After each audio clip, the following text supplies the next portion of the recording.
Welcome back to Football Coach episode 59. We finished the season with just 3 wins. We're not going to make a bowl game. We're also going to see a pretty stiff penalty as our ranking, even though we got 3 wins, and there are teams that went winless this season. There are teams that had 1 win this season, but they are much larger prestige programs than us that went winless.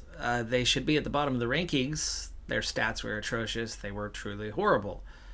But they're bigger programs and more widely known, and so they still finished ranked ahead of us, and we ended up at 75 out of the 78 programs.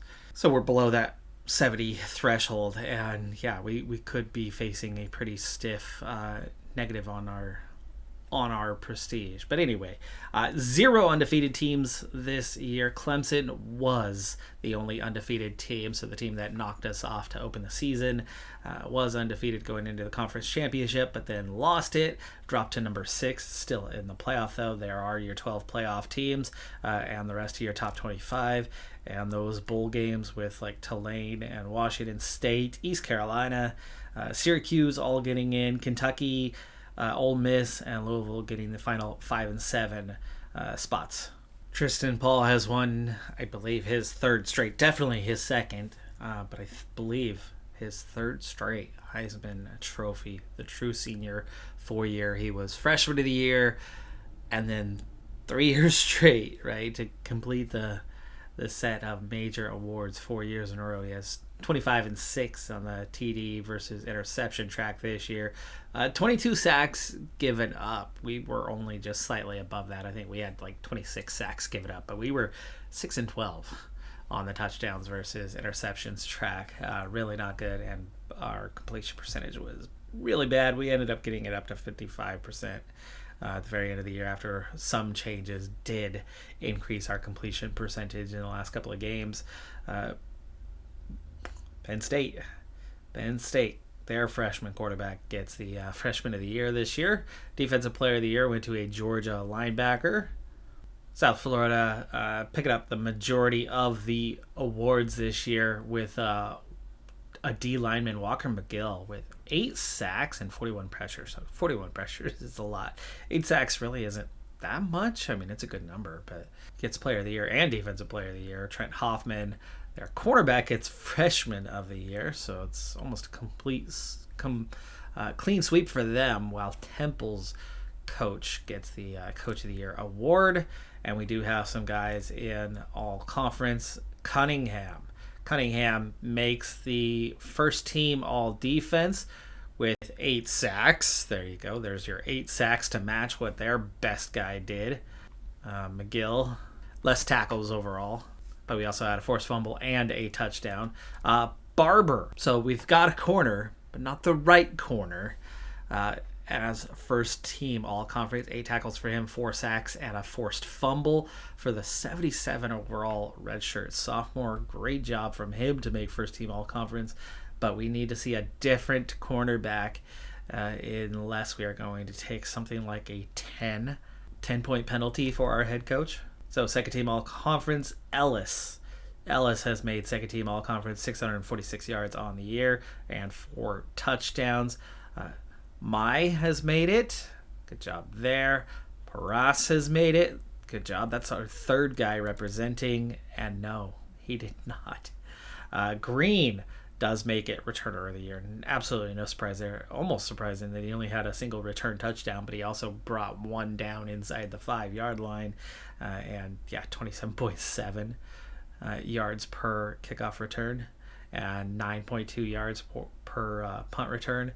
That makes, 5 guys on the all-conference team this year, despite having our worst season since joining the conference. Pushing straight over to the semifinals, Georgia, number 1 seed, beats Florida, the number 4 seed, 34-21. In the other semifinal, also a top-tier matchup in a 2-3. Notre Dame knocked off by number 3, Ohio State, 38-23, setting up a national championship of Georgia and Ohio State, 2 teams there on a regular basis, but it is the 1 seed, the number 1 team, Georgia, who wins the championship. They took just 1 loss all year, so no undefeated champion this year. And Ohio State Even though you got the 4-year award cycle with freshmen and then 3 Heismans, Ohio State never did win a championship under that quarterback, and he will now head to the NFL, making them a little bit weaker. Of course, we're not yet competing for this tier. We'll get there eventually. But we did reach the minimum 3 wins that we needed for the year. Everybody knew that it was going to be a weaker year. Apparently, we could look at the quarterback, and even though they had that 80 overall, you could see the weaknesses there within. So no change to the fan base or the athletic director opinion. And then the really upsetting part about the -10 integrity, because Cheney did not make the all-conference team. But looking at his stats for the year, he was comparable to the guys who did. And he is a better player on paper than the others were. And he had comparable stats. You would think he would have made it. We had 5 guys on the all-conference team, but not our best player. His numbers weren't huge, though, so I think he probably just missed. If there was a 3rd-team all-conference, he probably would have been on it.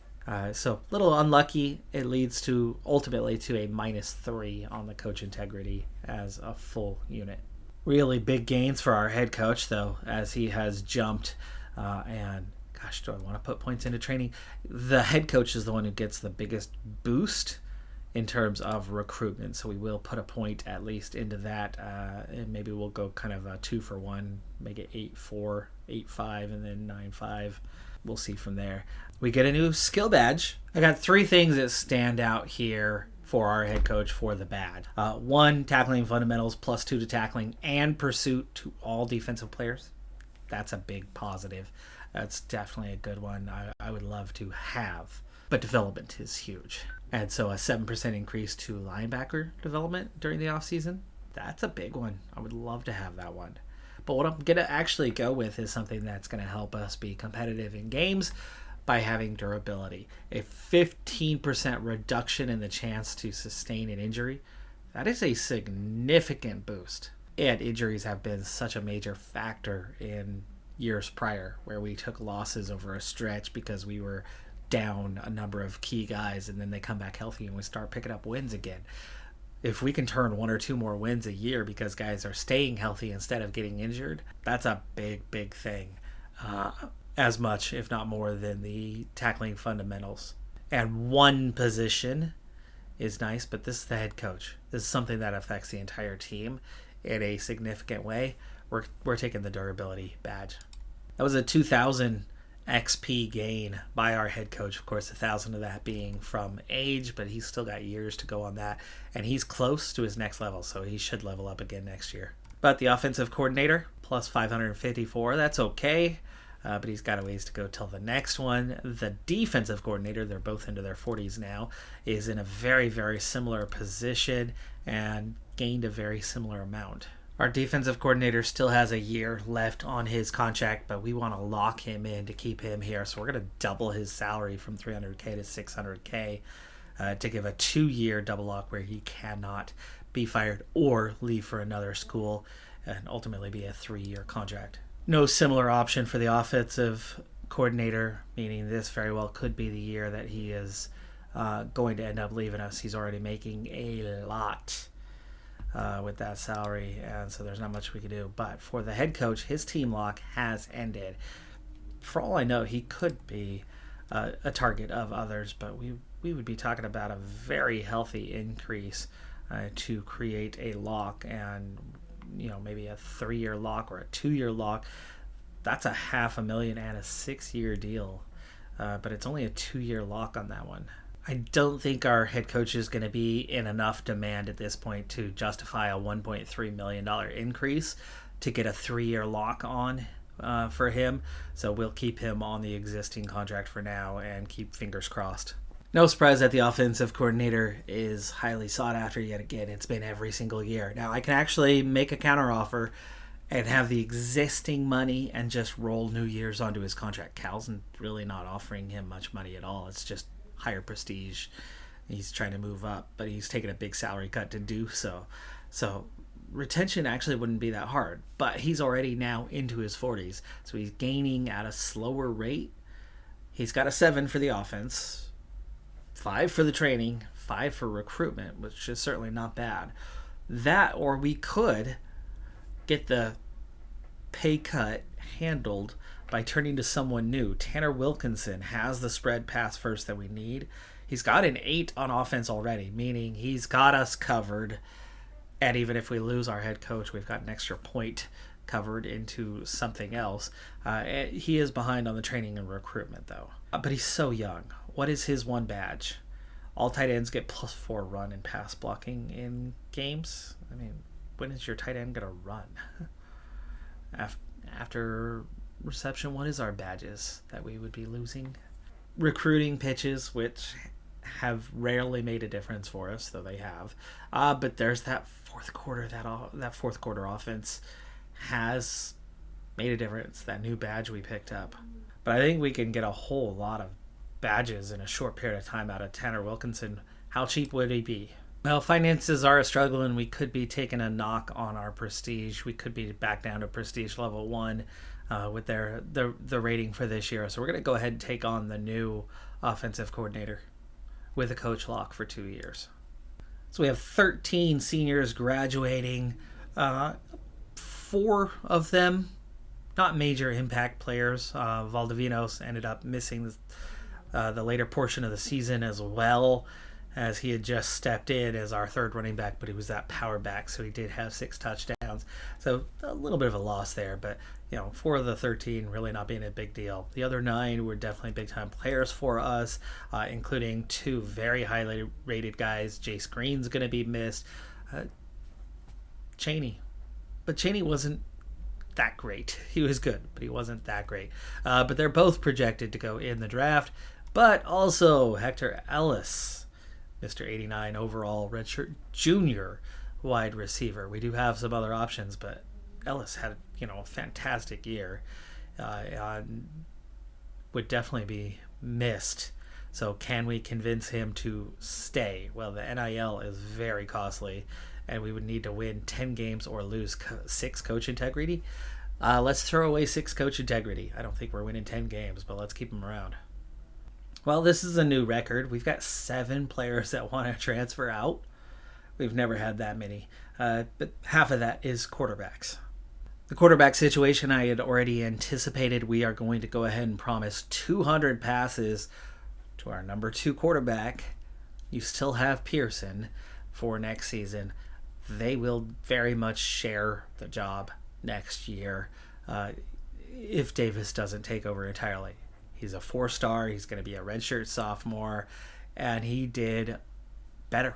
He really did do better.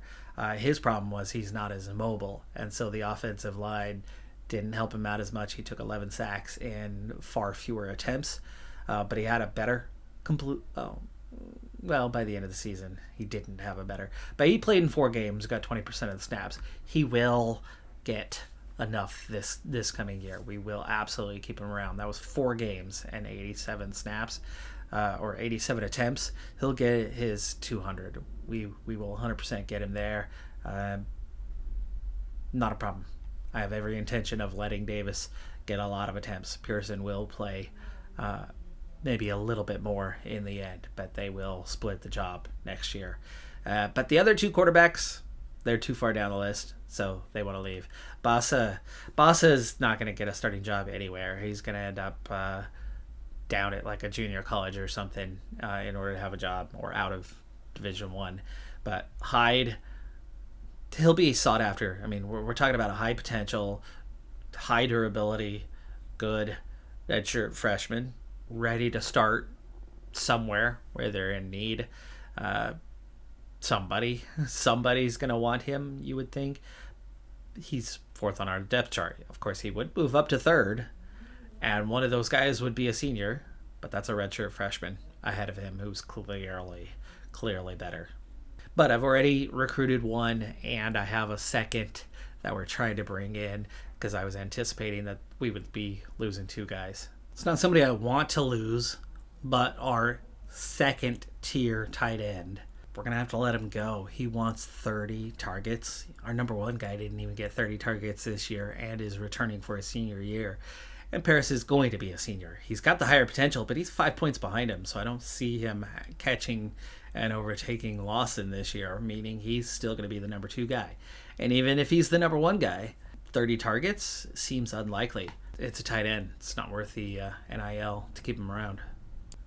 The promises were all either playing time or number of victories. In the end, we are going to lose 3 players and 0 cuts. There's literally no one to cut. I've got a junior lineman with lacking potential who's, well, we need him on the line, and it's only 1 more year. We've got a freshman who had a big drop-off in potential, but he's got a high current overall, and he's got great durability, so I'm going to give him 1 more year to see what happens. Other than that, the whole roster is right where we want them to be on their development scales. We do have a high number of commitments already, 8 incoming commitments, but with 3 players exiting, 2 quarterbacks, which I anticipated, plus the tight end, that's the only one really that I don't want to lose out of that. There's still 9 more scholarship positions. Last year we had 10 transfers. This year, obviously, we're going to have fewer based on the math. Could I maybe find a way to free something up?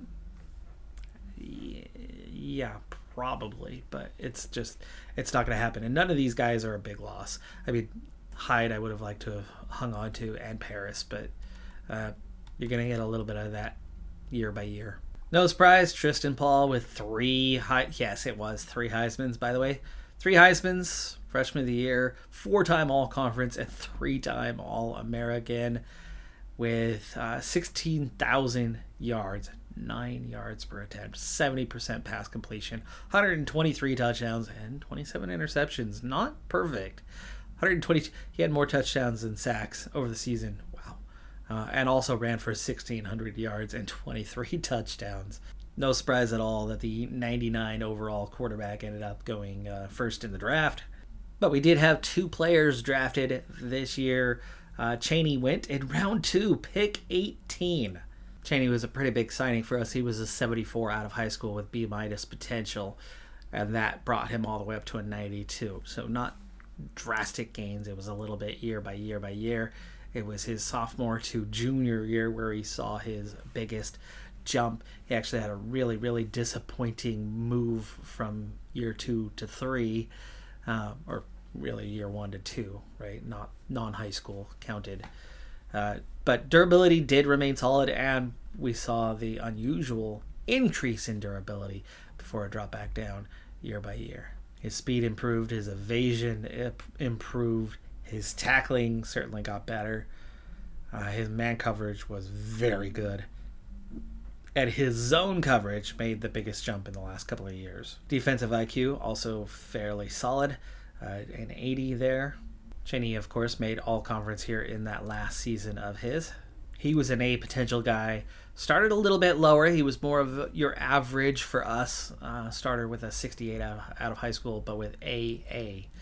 His durability dropped just a little bit over the last few years, but this was a very good player. Really surprised he didn't get into the 90s. Had great speed the last couple of years. Catching was pretty good. Route running was pretty good. Never super elite, just good. But he's a 3-time school record holder. Talk about a drop in performance. 2 years ago, Green had 700 yards on 51 catches. He had 51 catches again the next year, but only 600 yards. 4 touchdowns in each of the 2 seasons. This last year, 46% catch rate, just 28 catches, and 400 yards. Funny thing about these 2 guys that got drafted, they were the 2 guys that 5 years ago I made the mistake and played that 5th game accidentally and then just allowed them both to play the last game of the season. I'd gone through and I missed it, and they were the 2 guys that we accidentally burnt the red shirt on and then had to red shirt the next year. And then they went on to have really good next couple of years. This was a 2-star recruit. They can be quite good. Thorpe had 9 fumbles this season. One of the many things that hurt us. Oh, that was career. 9 fumbles for his career. He had 6 this season. Green set the record for return yards this year. And we also had single game pass attempts. Pearson had 58 in one game where we lost 6-7. Pass sacks. Davis sacked 8 times in one game. Thorpe had 2 fumbles in one game. Ellis was catching the ball on a regular basis. He had 11 catches in one game. And Green, that was where he did do well. He was not doing great as a receiver, but as a return man, he was fantastic. On team record side, total sacks allowed. This was our record year. 38 sacks allowed. It was definitely not a good year for the offensive line, but that number was not drastically higher than previous years. It was just a bit higher. We were getting sacked 3 times a game instead of twice a game. And that will stall out a drive, but it's also doesn't account much for the total turnovers record that we shattered this year. It was an impact. We had a quarterback who just really, really lacked the IQ, aka vision of the field. He missed so much and threw it right to the defense a lot. 393 yards a game. Was this our record on the bad side? 43 sacks though. And we forced 23 turnovers. So we only ended up a -1 on turnovers. The hardest thing about this recruitment window was the simple fact that we only have 9 spots remaining, and trying to really whittle the list down to realistic choices, but also something that we can fit within the scope of just 9 scholarships left to offer. And actually right now on paper I'm down to 10 that I'm set to offer out. So I have prioritized the quarterback position as the 10th. If something happens to any one of those 9 positions above, then we will bring in an additional quarterback. We've already got one out of the high school class that's a pretty good one, and we're just fine not bringing in that 10th right now, but I do have a couple candidates at the very end of my list. But with just 9 spots, I've got a lot of guys that would normally be on the list, probably 7 that I've got active offers out on, but I understood that we were going to lose the battle with, and decided that it was just better to take them off the list, get organized, see what I have, what's realistic, what's not, and make the not realistic not be present. And really the only not realistic one left on the list is number 23 of 23, which was quarterback number 2 on my list. And we're only 200 points behind, which means we've got a decent shot at all 22 of what are here. So we should easily fill out our 9 spots. That part's a given. And our real big targets are the first 6 transfers. Only one is guaranteed. And only one of the remaining 5 are we number 1 on their list right now. But with NIL offers to all but the one automatic, we've got a legitimate shot of signing all 6. The hope is we can get all 6. The expectation, 4 or more of them.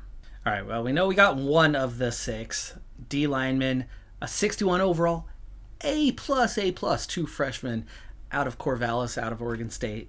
That's a huge signing. It's only a 61 on that current rating, but it is a true freshman. He is loyal, and I mean, the potential and durability is absolutely phenomenal. Okay, so on to the other 5 battles, and just how likely are we to get all or most of them?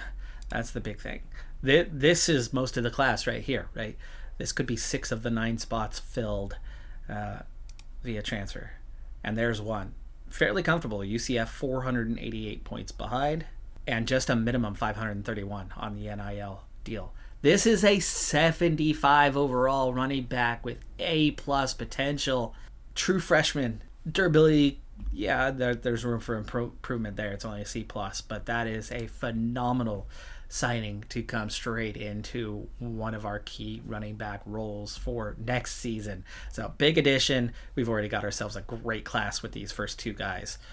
The odds are very much in our favor on number 3, which is a 76 overall. It's a redshirt sophomore, so we're talking about 2 years, but this is the equivalent of a junior college guy coming in.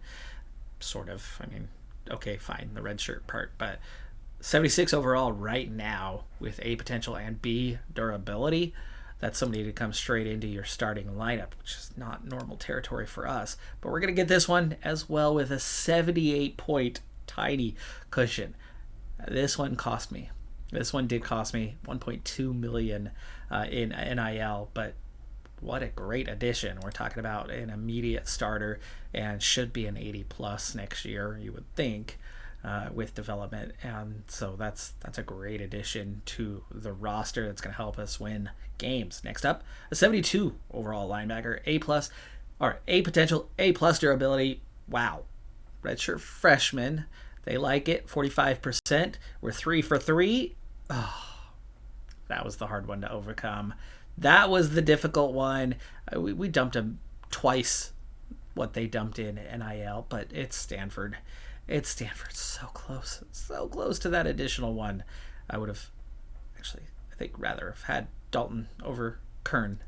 All right, well, 3 for 4. 3 for 4. My expectation was 4 of 6. We only need to nail one of these two. They don't like our odds on this one, but we're talking about a true freshman wide receiver who's already a 78 overall with A potential and A minus durability. 4-star guy.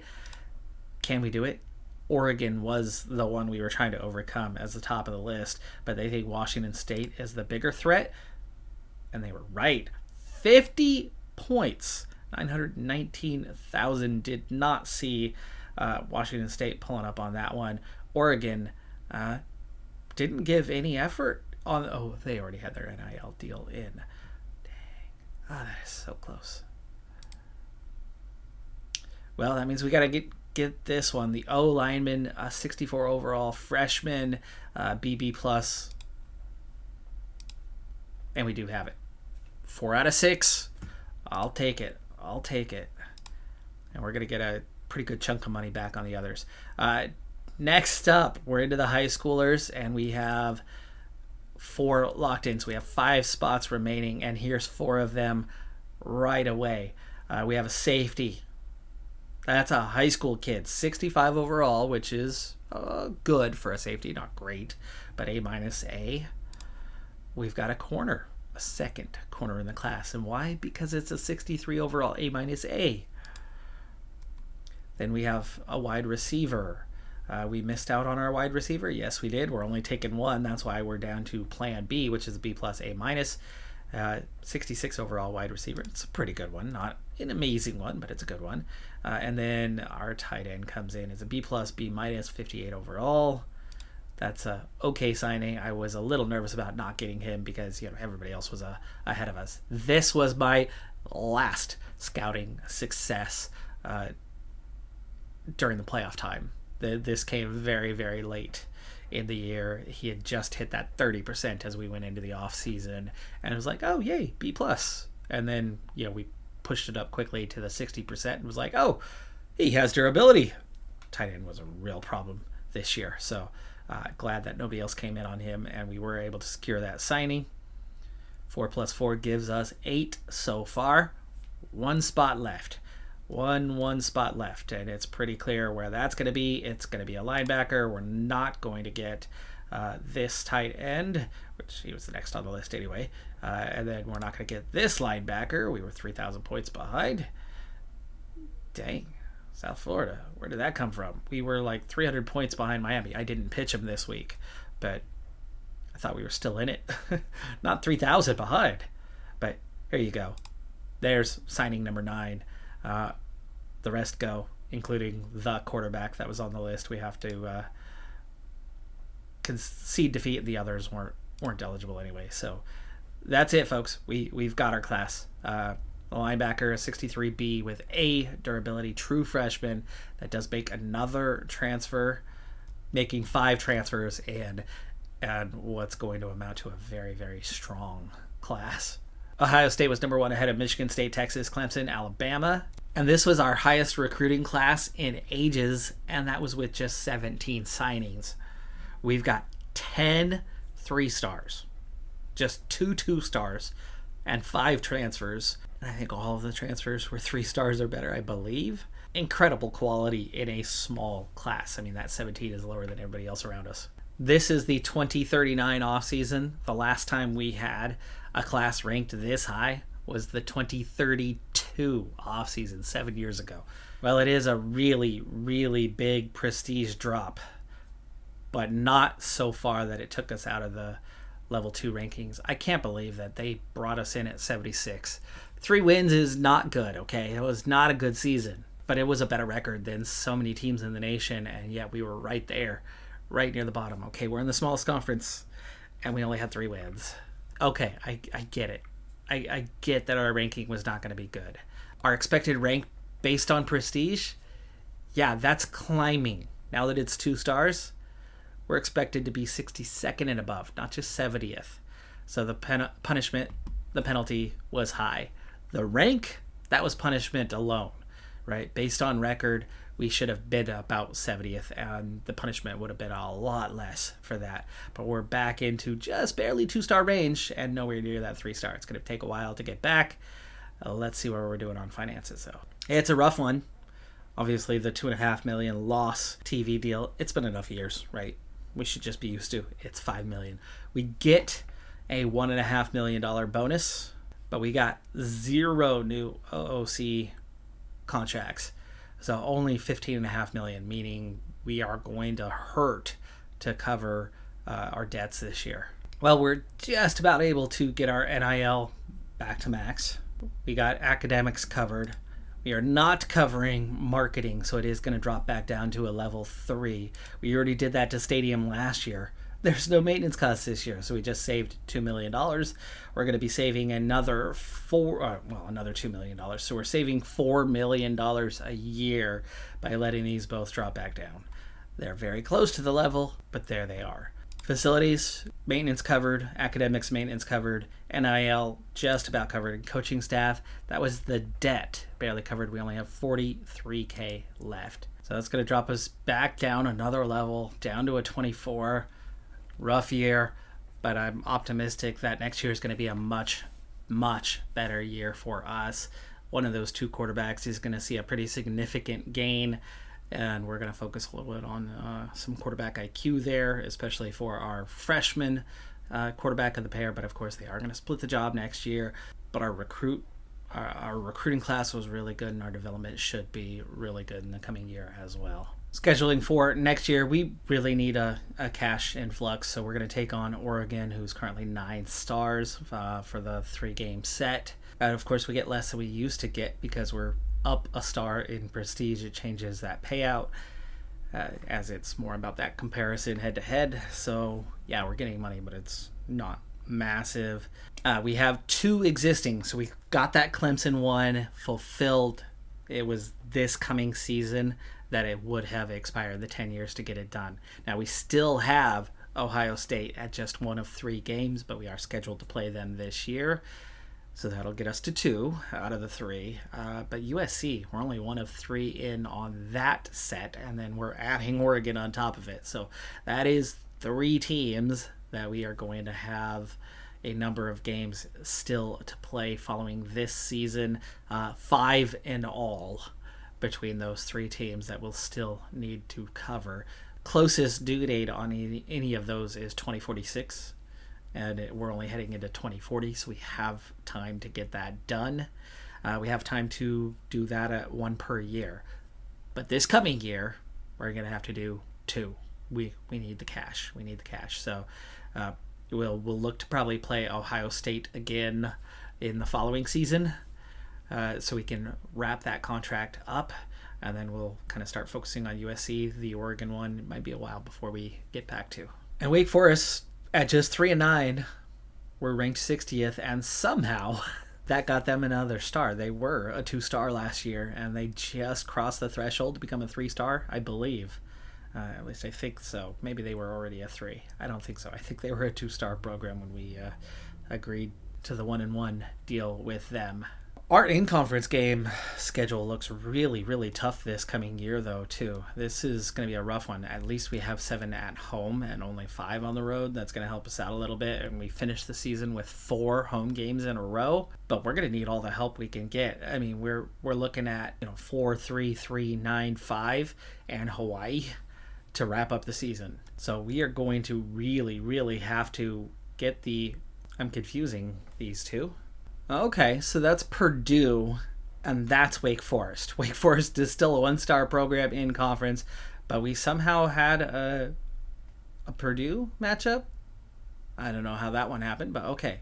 But we've had teams in recent years that were 0-12. We've had teams that were 1-11, 2-10.